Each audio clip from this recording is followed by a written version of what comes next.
Namo Sakyamuni Buddha. Today is the third day of the Lunar New Year. Time passes by in silence. It slips away and never returns. And what is time? To this day, scientists have only just begun to be bewildered by this question. It seems that time does not exist. This is something I believe I have taught for a long time. I've given several talks on time, and I've always said that time is a truly abstract concept. To say it exists is correct, and to say it does not exist is also correct. Recently, a number of scientists have begun to feel this bewilderment, and they are starting to see that perhaps time does not exist. This was an observation that Einstein himself once made. Time is not real. I don't know why it passes so quickly. It is still the same passage of time, but somehow it feels so fast. The New Year's Eve was just here, and now it is the third day. So much work just keeps piling up and piling up. The one thing we should truly worry about is this. Time keeps passing, but our spiritual practice remains limited. The merit we've made is not yet much, and with a single misstep, wrongdoing arrives. That is what we ought to worry about. As for time, it just passes by, cold and indifferent. When we understand the profound principles of the way, we naturally feel this sense of concern. Worried, not at peace at all. Do not let anyone tell you, I understand the way, so I am free. I am at ease. I live in the present. I need nothing more. Such words are nonsense. They are not correct at all. The one who truly understands the way is the one who worries even more than before. We might wonder, but they have completed their practice, so what is there to be diligent about? The word diligence here holds a different meaning. In the 7 factors of enlightenment, diligence signifies a very high sense of responsibility. A sage who has realized the way possesses a sense of responsibility towards sentient beings that is immense. As for us, we have not yet attained sagehood, yet we have already cast off all responsibility. We are indifferent, we need nothing. We understand wrongly. The more a person understands the way, in the same way, if you practice correctly, you do not need to seek money. Money will find you. This may sound paradoxical. Everyone feels the need to find money, but to practice correctly is to not need money and let money find you. That is true brilliance. That is true skill. The act of us chasing after money is a great struggle. People will compare and say that the Vietnamese are just as intelligent, yet for reasons we do not know, we have not achieved the same. Look at Singapore, a tiny city-state that has become a global center for finance, commerce, and trade, with a very high per capita income. Why is that? It is tiny and has no natural resources, except for one thing that science can never do. That is morality, the principles of living, enlightenment, that science can never achieve. And any religion that continues to offer the value of morality, of living principles of enlightenment to humanity, that religion will forever hold its value in this world. But as for showing off supernatural powers and miracles, that era is over. Someone asks, "Can you fly? Can you fly to the roof?" The scientist replies, "My spaceship can fly all the way to Mars." The need for a global foundation of morality has never been more urgent. All of humanity, every single person, must be moral. Why? To influence the hearts, the minds, the morality of those who hold the weapons. Because their morality depends on the morality of all of us. If humanity as a whole is moral, they will not dare to press the button recklessly. They will not dare to kill indiscriminately. But if all of humanity is cruel, living for the moment in chaos and competition, that will influence their minds. They will press the button recklessly. If they are in a bad mood, they will press it in an instant to kill for personal gain, and no one will ever know. Therefore, the more science advances, the more critical the need for a global ethical foundation becomes. And anyone who has morality, anyone who knows how to practice, must take on the responsibility of building this morality for the entire world, to keep this planet forever in peace, tranquility, and happiness. If we are people who know how to practice, we must know to worry about this. And whoever knows how to worry is a person with morality, with principles. The person who lives carelessly and indifferently, who lives freely and innocently, Needing nothing, that person is living wrongly, practicing wrongly, and understanding the principles of the way wrongly. We just said that as the world advances in science and technology, it desperately needs more morality. All of humanity must be moral to restrain the souls of those who control the weapons. We need this, but how do we spread morality to the world? What do? We find ways to speak of morality, to speak of principles, to speak of the ideal of enlightenment to the people we know, correct? And when we can speak more skillfully, we speak more widely to the community so that even people we don't know can hear. Our mouths must speak. Our hands must write. And truly, after all is said and done, it comes down to language. Whoever is skillful in language holds a great advantage in transmitting the Buddha Dharma, the principles and morality to the world. In the end, it is always language. Whoever speaks skillfully can persuade others to turn towards a life of morality and principle. That is why we revere the three jewels: Buddha, Dharma, and Sangha. The Dharma is language, the language of the principles. The Buddha is the enlightened one. The Dharma, the teachings of the Buddha, is language.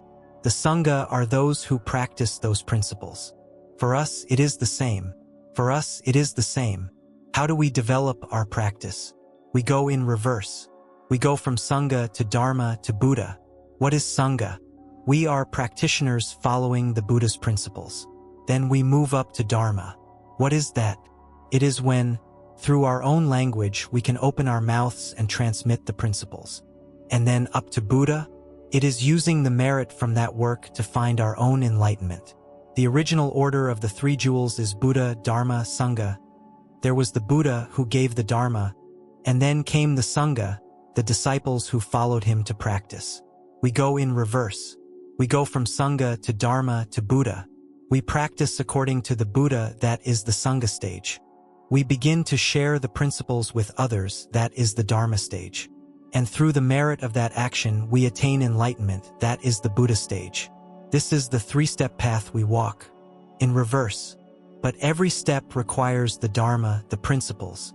Therefore, anyone who is skillful at transmitting the principles is fulfilling the mission of saving this world, of bringing balance to this world, balancing the progress of science and technology with morality, to protect this world from being destroyed by humanity's own creations. But to be able to open your mouth and have others listen, do you think that is easy? How many people have you spoken to so far? I once set a target. Each of our followers should try to guide one person to the way each year. Some people reported back, "Venerable Master, this year I guided 5 people."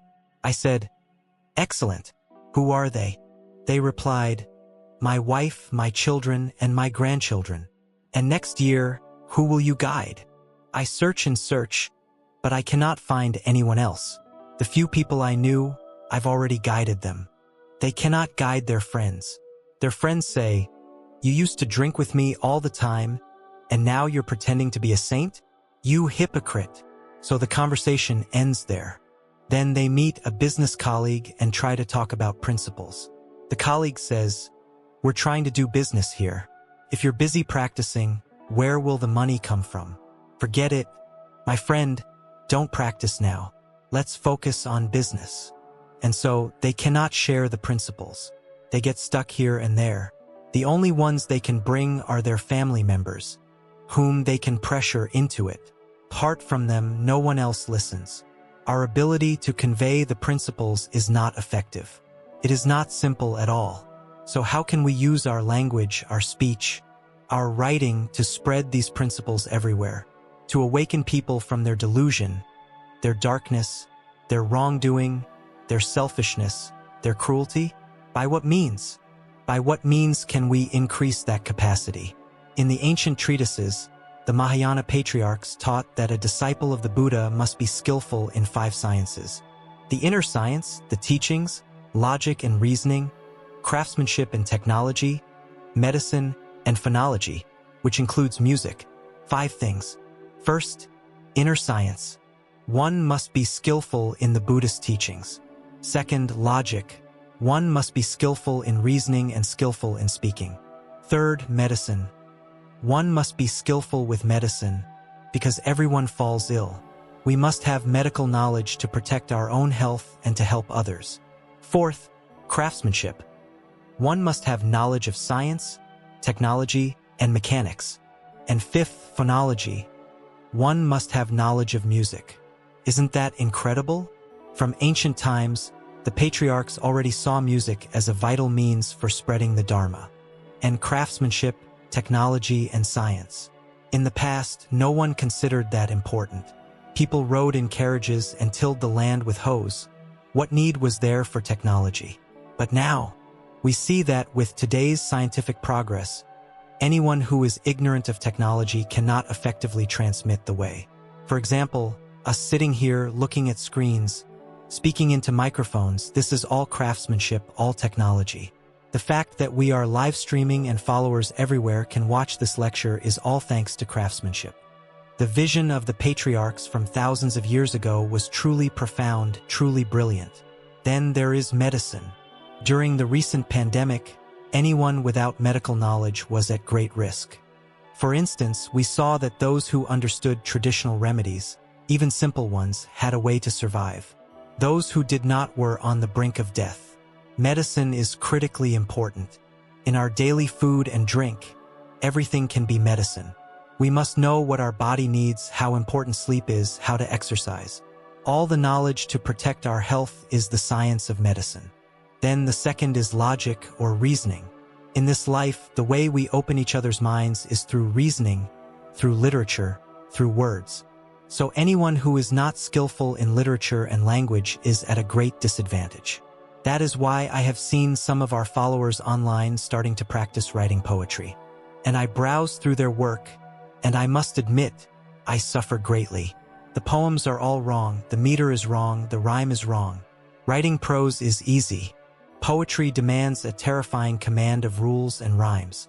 Then there is inner science, being skillful in the teachings which we study year after year. But these 5 skills, the ancient patriarchs spoke of them long ago, and today we see they are not the least bit outdated. Truly amazing. And among these skills is logic, reasoning, which we must master. Now, let us return to the duty we are concerned with. The fear that this world lacks morality, which in turn affects the mind of the person who holds the weapons, the person who holds power. Their own morality is diminished, and they might press the button indiscriminately, causing mass death. To safeguard the mind of that one person, we need the moral system of the entire globe to be at a very high level. And how do we elevate the world's morality? Each one of us must be a messenger, propagating these principles. Perhaps this year you profit in business, and next year you take a loss. This year you are more beautiful, and next year even more so. All of that is no longer important. Or to be sad because next year you might be less attractive. This year you buy a car, next year you lose it, the year after you buy another. None of that is important anymore. There is now only one matter of supreme importance: to bring morality to this entire world, to keep this world in peace and happiness. But to have the capacity to bring these principles to the world, what must we do? Each one of us must become a person of great talent, just like the people of Singapore. Their country is tiny, but it stands out in the world. A Singaporean passport is a powerful passport. You can travel to almost any country with it. Why is it so powerful? Because their economy has such a strong global influence. Japan is the same. Their passport is powerful. Countries grant them visas with ease. These are what we call powerful passports. In contrast, for some nations, when you show their passport, officials hesitate. They don't want to grant you entry because the passport is not powerful. The nation is not seen as reputable. Why is this? It is because of the individuals. When each of us becomes skillful, we bring prestige to our nation. When each of us becomes skillful, we can bring the principles and morality to the entire world. The important question is, have we become skillful yet? Completely skillful. Skillful in many aspects, not just skillful in speaking. In all 5 sciences: inner science, logic, medicine, craftsmanship, and phonology. All 5 must be mastered. Only then will your logic, your reasoning become effective. For example, imagine a crowded temple festival. When it's time to eat, you go to the buffet line, get your food, and find a place to sit. You see a group of people and sit down to eat with them. You are all strangers, but you eat together happily. After a while, you start talking. Among the group, one person immediately stands out. You ask him, "Sir, why are you sitting out here instead of eating inside?" He replies, "I enjoy being here with everyone." Someone else chimes in, "Goodness, a man of your stature. If you went inside, the head monk would treat you as an honored guest." He asks, "Why is that? You're a tycoon, the director of a major company. Why did you come so quietly? You should have greeted the monk so he could invite you to the VIP table." The man asks, "Oh, the temple has a VIP section?" The other replies, "Of course. It's for the temple committee, government officials, or esteemed guests. They have a special table. But the food there is limited, only a few dishes. Out here, there are dozens. The people eating out here are the smart ones." So they ask the director, "Sir, with your status and prestige, why are you sitting here with us?" He says, "My friends, when we come to the temple, we should forget our worldly status." And so, for the rest of the meal, the entire group listened only to that director speak. When anyone else tried to talk, "My house is in this district, oh, whatever," or "I live in that province, who cares?" No one paid any attention. They only listened to the director. Why? Why was that? Because he was wealthy, because he spoke well. Every word from a person of status has weight and steel. No one listened to anything else. They only listened to this man, because he was wealthy and he was skillful. So we must remember this. Our words only have value when we are wealthy, when we are skillful. So now, what must be done? If we want to propagate the Dharma, what must we do? We must become wealthy. We must become skillful. Do you agree? If you agree, I will continue. If you do not agree, I will say no more. Now, how does one become wealthy? Don't go out and rob people. To become wealthy, we must have blessings. Then, naturally, good fortune will come, and our work will go smoothly. To become skillful, what must we do? We must train ourselves. Self-training and study. Two things. Therefore, we have two tasks to accomplish. One is to make merit.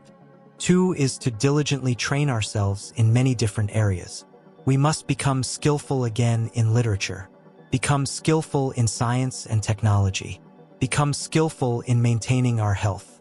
We no longer do these things for ourselves. We do them for everyone. Take me, for example. Every day I must exercise twice a day, once in the morning and once at night. It's not much, just a simple routine as I don't have much time. And when I exercise, what do I think about? I think about my disciples who still need me. I think about our followers everywhere who also still need me. So I know I must maintain my health. I try to exercise for the sake of others, not for myself. And every day I am mindful of what I eat. I consider whether I should eat this dish or not, whether I should have that drink or not. It is not about what tastes good to me. I think about what will maintain my health so that I can continue to work, to care for my disciples, to care for our followers everywhere. It is only because I think of others that I try to preserve my own health. Our Buddhist followers must do the same. We must train to become skillful in every aspect, and not for our own sake. For example, if you know how to play an instrument, keep practicing until you are excellent, because that is the science of phonology. If you are good with computers, continue to get better. If you are good with languages, continue to improve. Good at your trade, good at business, you must continue to strive.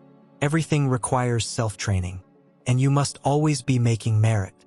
The other day, I spoke of the philosophy of embracing your pain, and the pain will end. So, if we are poor and we embrace our poverty, will the poverty end? The answer is yes, it will end. But I know someone might object in their heart. I have been embracing poverty for 30 years, and I am still poor.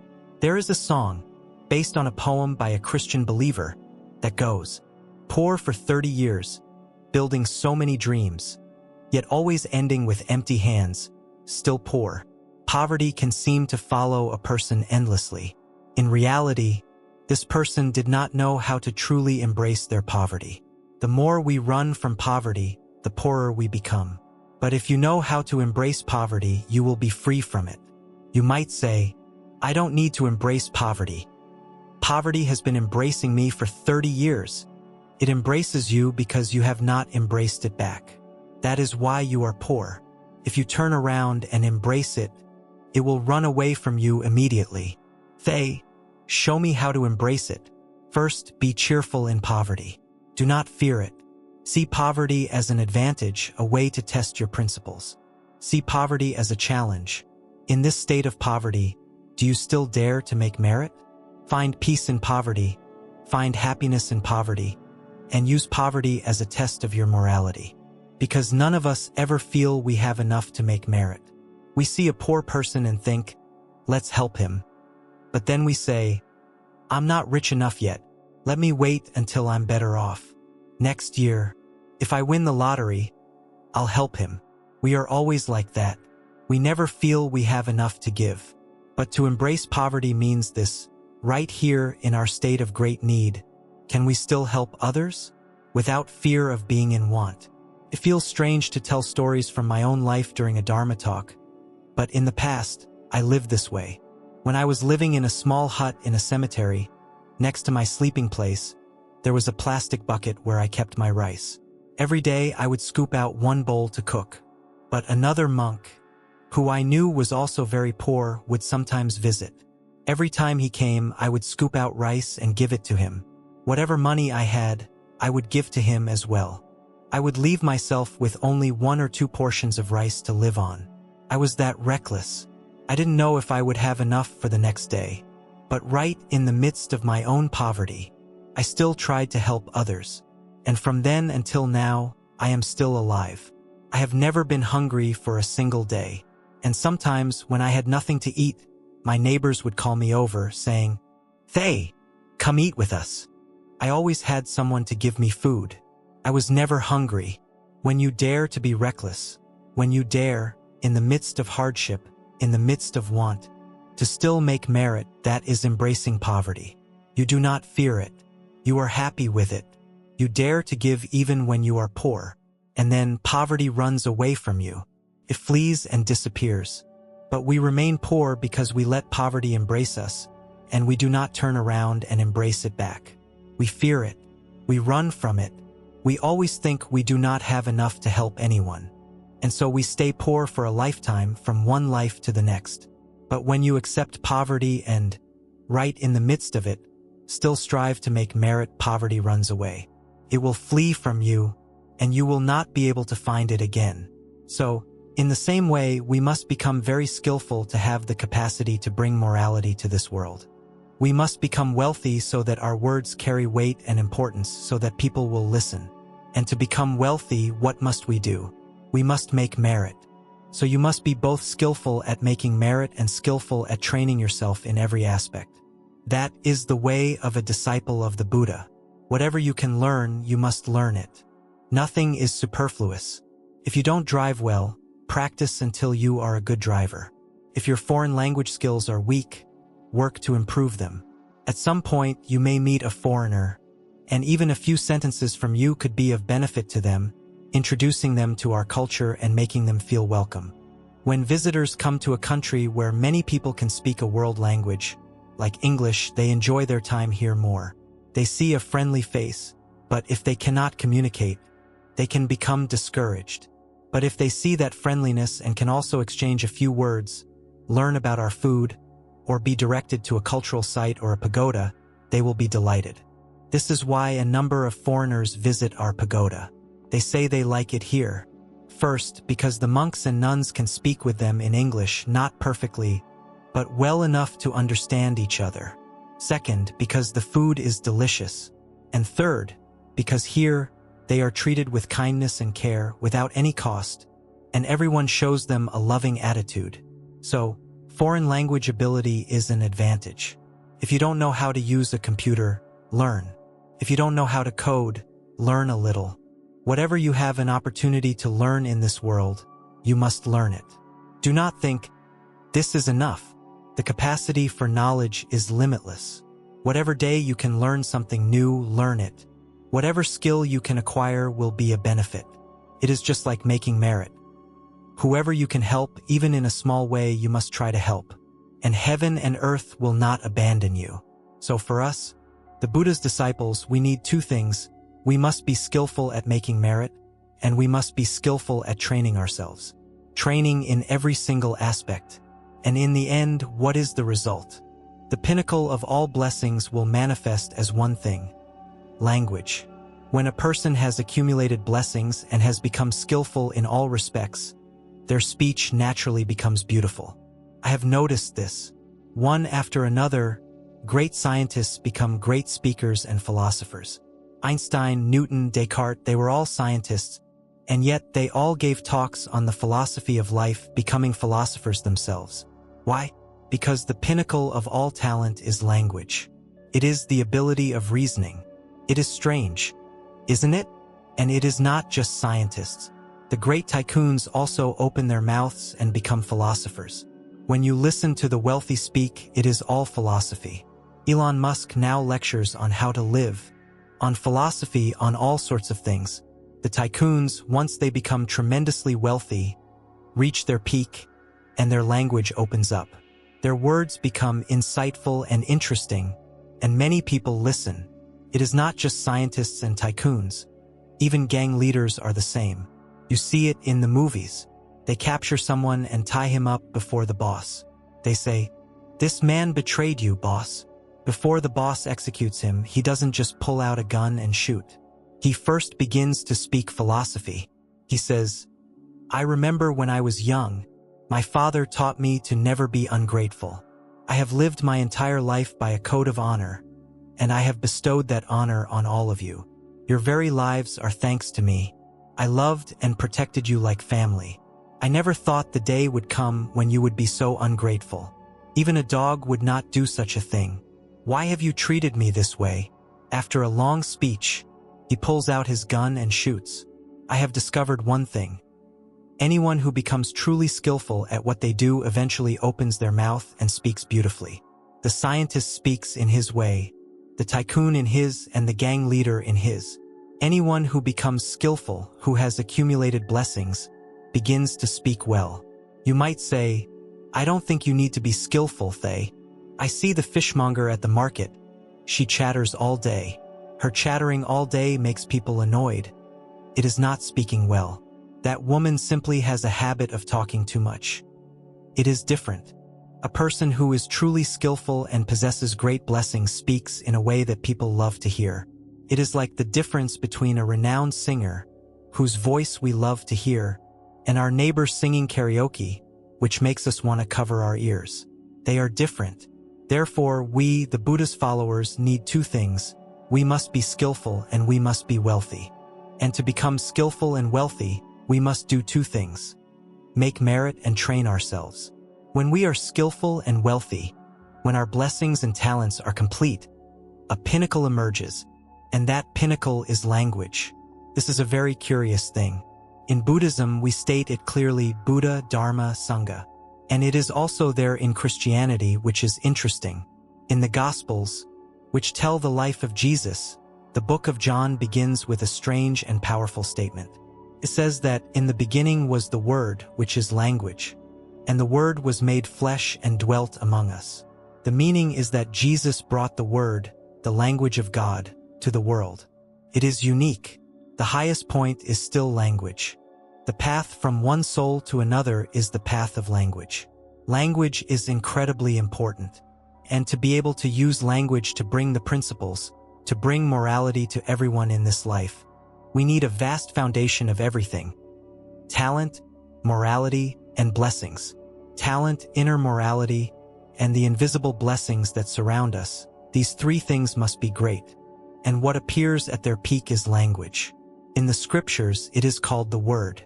In Buddhism, we call it the Dharma. You can simply listen to a person speak and know the depth of their blessings. If a person speaks well, speaks of right things, speaks in a way that is captivating, and people love to listen, you know that their blessings are at a peak. But if a person is speaking, and in your heart you keep checking the clock, wondering when they will ever stop, and then they say, "There is just one more thing I want to tell you," and you let out a long sigh, thinking, "Oh no, One more thing means another 10 minutes. You are in agony. When they say, "Now, let me explain this to you," your suffering is extreme because an explanation means another 15-30 minutes. You have been sitting for so long, you cannot bear it anymore. The moment they say, "Let me tell you this," you are already in pain. At that point, we know that person's blessings are not yet sufficient. Their words are not yet good enough, not yet captivating enough, not yet persuasive enough. But when the blessings are sufficient, when the morality is sufficient, when our talents in all aspects are sufficient, what emerges is what the scriptures call the word, or what the Mahayana patriarchs call logic, the power of reasoning. Wherever you speak, people are mesmerized. Wherever you speak, people are delighted, and their only fear is that you will look at the clock and stop. But I too must look at the clock, and it is time to stop. It is now past 10 o'clock. But the point is this: we must be skillful at making merit, and we must be skillful at training ourselves. We must be skillful at acquiring many skills in this life. We must be skillful in everything, skillful in business, skillful in our talents, skillful in all things, so that all of these things can combine to form a pinnacle, which is the word, the power of language. We must use this language to transmit the principles and morality to the entire world, to make the entire world a moral place.